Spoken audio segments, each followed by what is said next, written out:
আলাইকুম, কেমন আছেন সবাই? তো আল্লাহর রহমতে আশা করি সবাই অনেক অনেক ভালো আছেন। তো অনেকদিন পর একটা ভিডিও নিয়ে চলে আসলাম। শীতের বিকাল, মিষ্টি রোদ, অনেক সুন্দর লাগতেছে। তো আমি মূলত ইউটিউবে শর্ট ভিডিও আপলোড দিই। তো এই ভিডিওটা আপলোড দেওয়ার কারণ হচ্ছে নতুন একটা চ্যানেল খুলছি।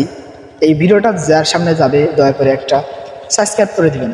আর আমি প্রতিদিন নতুন এক একটা করে আমি শর্ট ভিডিও দেই, যেটা আপনার অসুস্থ মনকেও হাসাতে সাহায্য করবে, হাসাতে পারবে।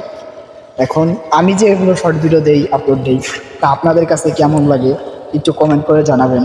আর নতুন ইউটিউবার হয়েছি, হওয়ার চিন্তা ভাবনা নিয়েছি, অনেক বড় স্বপ্ন। কেউ এটাকে তুচ্ছ মনে করবেন না, কেউ এড়িয়ে যাবেন না। আপনার যদি ভালো লাগে তাহলে আপনি সাবস্ক্রাইব করবেন, যদি ভালো না লাগে তাহলে সাবস্ক্রাইব করার দরকার নেই। আমাদের চ্যানেল হচ্ছে দুইটা, একটা হচ্ছে আমার পার্সোনাল চ্যানেল, আর একটা হচ্ছে আমাদের চারজন আর কি ভিডিও করি সেই চ্যানেলটা। আমি চ্যানেলের লিঙ্ক পিন কমেন্টে দিয়ে দেবো। আমাদের যে দ্বিতীয় চ্যানেলটা আছে ওইটা এখন প্রায় 24,000 প্লাস সাবস্ক্রাইবার আছে, ওটাতে একটু সাবস্ক্রাইব করে দেবেন। তো সবাই ভালো থাকবেন, আল্লাহ হাফেজ।